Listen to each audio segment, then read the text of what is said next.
สบายดีสบายดีเพื่อนๆนะมื้อนี้ตูผุดพามาเบิ่งบรรยากาศของการฮับบีฟหรือว่า Red Expo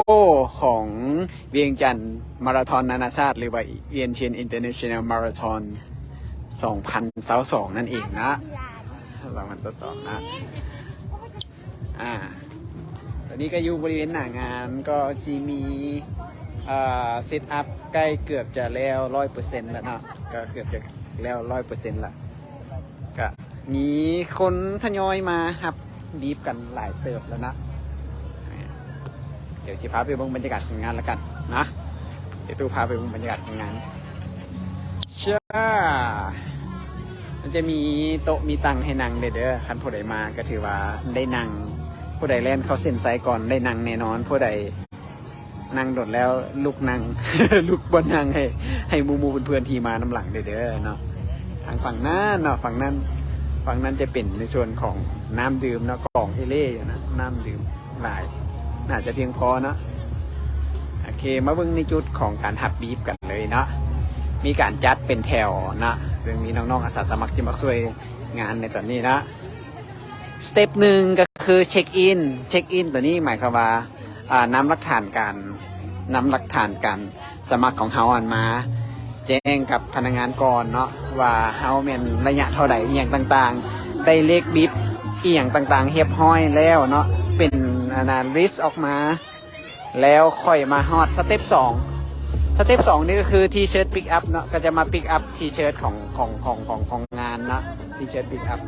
ตัวอย่างคือพวกนี้นะก็จะมีระยะ42กับระยะ21กิโลเนาะจะอยู่ตรงนี้เด้อนี่ก็จะมีเป็นเรดพิกอัพเนาะก็จะมีในส่วนของถุงแล้วก็มีเสื้อก็จะมีได้ตามนั่นนะโอเคแล้วมาอีกในซุ้มนี้แมนซุ้มระยะมินิมาราธอนเลยระยะ10กิโลนะระยะ10กิโลระยะ10กิโลก็จะได้เสือได้บีฟเนาะแต่ว่าจะบ่ได้ถงคือระยะฟูลมาราธอน42กับ21นะแล้วตัวนี้เป็น5กิโลฟันรันเด้อบ่ฮู้คือกัน อันนี้ระยะ5กิโลมาหับอยู่นี่เด้อนะฮะคนที่พลาดการสมัครออนไลน์เนาะสามารถสมัครหน้างานได้จุดนี้เด้อ New Registration นะ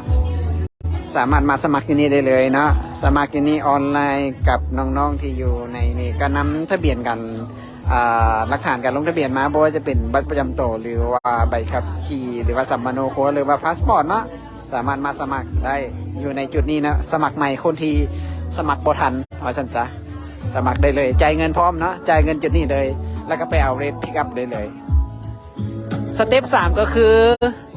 ต้องมาเช็ค timing chip ว่าถูกต้องตามเบอร์ของตัวเองบ่นะคือตัวอย่างนี้นะ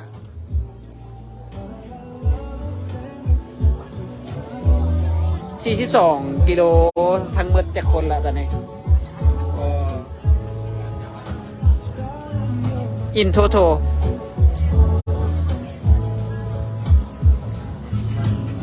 172ตอนนี้ระยะฟูลมาราธอนทั้งหมดเป็น172คนเนาะยังบ่ฮอด200คนที่มาเช็คอินนะแล้วก็ระยะฮาล์ฟมาราธอน21กิโลเป็น452คนส่วนระยะ10กิโลมันมีคนมาเช็คอินไปแล้ว 1,800 คนเนาะตอนนี้อันนี้ไม่ได้เช็คอินอันนี้คือในระบบในดิจิทัลทั้งหมดเด้อแสดงว่าฟูลมาราธอนบ่ฮอด200คนเนาะและรวมทั้งหมดที่ร่วมกันแข่งขันกันนี่แม่น2,446 คนณตอนนี้เนาะณเวลานี้นะณเวลานี้รวม5กิโลเพราะว่าบ่รวม5กิโลฟันรันเนาะเพราะว่าฟันรันจะบ่มีไทมิ่งชิปเนาะ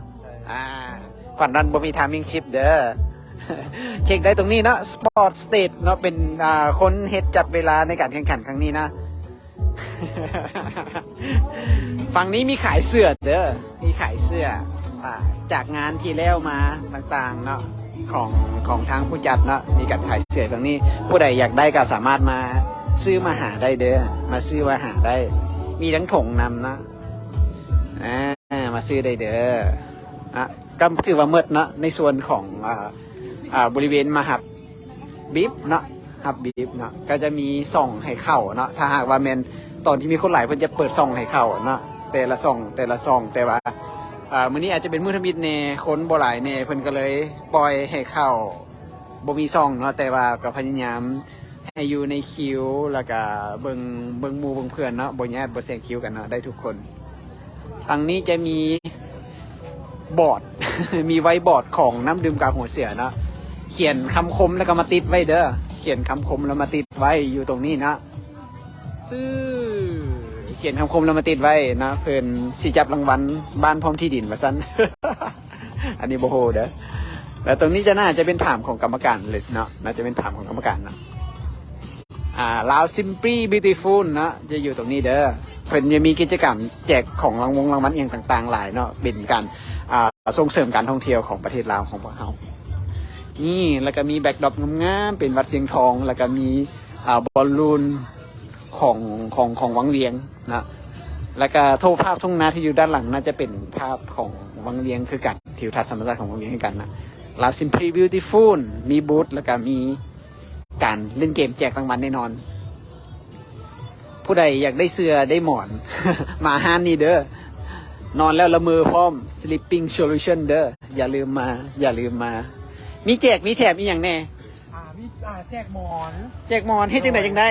กดไลค์กดแชร์แจกหมอน10จำนวน10หน่วยแล้วก็ตุกน้ำอีก10อัน ว้าว แล้วก็หมอนอีก10อัน ผู้นี้ไปนอนน้ำเป็นบ่ ได้ชื่อเสียต่างอย่างพ่อชื่อเสียคนนอนน้ำ น่าสนใจมาลองได้เลยโอเคได้นอนแล้วละเมอพร้อมเด้อนอนแล้วละเมอพร้อมบูธนี้เป็นบูธของ Diver Energy Gel อันนี้สำคัญนะพวกนักกีฬาที่แลน21และก็แลน42กิโลอย่าลืมมาแวะซื้อเด้อขายจังไดนี่2ใหญ่35,000 เอาเงินให้แล้วก็ใส่ถุงแล้วก็เอาไปเลย ว่าจังไดก็ว่าไหม เอาเงินให้แล้วก็เอาเกี๊ยวใส่ถุงแล้วก็เอาไปเลย ต้องเอาเงินให้เนาะเอาเงินให้ก่อนซองน้อยจะอยู่ที่30,000 กีบเด้อซองใหญ่แมน35,000ซองใหญ่35,000 Diver Energy Gel นะขอยืมมาถ่ายแน่ Diver Energy Gel ตัวนี้สำคัญหลายสำหรับนักเรียนมาราธอนกับฮาล์ฟมาราธอนเพื่อเป็นการบูสต์และก็กระตุ้นสร้างพลังงานขึ้นมาได้ทันที มีหลายรสชาติให้เลือกเนาะมีมิกซ์แล้วก็มีมีโคลารสโคลามีหมักเกี้ยงนะอย่างต่างๆมีนะราคาแห้งอยู่นี่เด้อสิเอารางวัลที่1ขึ้นโพเดียมเลยนี่เด้อลงตู้อูดก็ลงมืออื่นเจอกันมือฮือเจอกันโอเคแล้วก็เดี๋ยวมาเบิ่งภายในงานเอกนะก็จะมีเป็นซองมีแบ็กดรอปหลายมุมหลายอันนั้นให้เฮาได้ถ่ายรูปนะสำหรับคนที่มักถ่ายรูปมางานนี้ต้องถ่ายให้ครบทุกเนาะต้องถ่ายให้ครบทุกแบ็กดรอปเนาะนี่ตัวอย่างนี่ตัวอย่างถ่ายแบบนี้นะจังงามจังหล่อ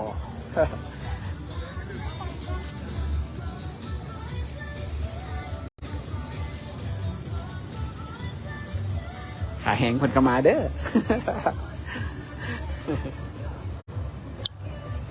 โอเคก็ถือว่าเป็นภาพบรรยากาศของการฮับปี๊บต่างๆที่อยู่ในงานของเวียงจันทร์ International มาราธอน 2022 เนาะทุกคนหวังว่าเพื่อนๆคงจะส้มมาดีแล้วหวังว่าคงจะได้เวลาดีๆได้นิวพีบีกันไปเนาะและขอให้ทุกคนแลนด้วยข้อมูลซื่นเนาะแลนด้วยข้อมูลซื่นแล้วก็ขอให้ทุกคนแลนด้วยความปลอดภัยนะเบิ่งเลี้ยงสุขภาพตัวเองเนาะและหวังว่าทุกคนจะประสบผลสำเร็จและก็ชนะตัวเองแล้วเจอกัน ตู้พูดฝากส่วนเทลลาวมะฮวงอ๋อฝากส่วนทีมเทลลาวเดี๋ยวพอปี้บอกว่าฝากส่วนทีมเทลลาวฝากส่วนทีมเทลลาวแล้วทีมโมเมนเทลลาวหรือว่าผู้ใดก็ได้เนาะ ออกมาแลนมารักษาสุขภาพน้ำกันนะแล้วเขาจะเจอกันในงานต่อไปนะแล้ววันนี้ตู้พูดบายก่อนบ๊ายบาย